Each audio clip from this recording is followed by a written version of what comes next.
દેરો હાચવાય એવું આ જગતમાં કોઈ મોણા પેદા થયું નહીં, કોઈના બાપથી દેરું હચવાય નહીં. પણ જે નિમિત્તથી તમને લોકો પગે લાગે હ, ભીખા ભુવન પગે લાગે તો ચેહરના નોમથી પગે લાગે. ભીખો ભુવો ભગવાન નહીં, એ પણ તમારા જેવો એક સામાન્ય માણસ જ છે. પણ અમારું પોસ્ટિંગ સારી જગ્યાએથી હોય, અમને નોકરી સારી જગ્યાએ મળી હે, હોદ્દો સારો મળ્યો હ, એટલે અમારી વેલ્યુ વધી.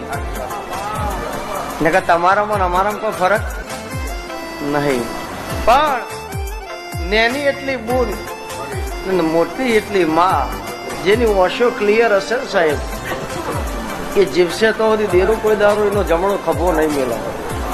અને આમાં તકલીફ આવી તો દેરાને તો કોઈના બાપની જરૂર નથી કોઈ. એટલે હાચવવાનું આટલું જ છે, બીજું કોઈ હાચવવાનું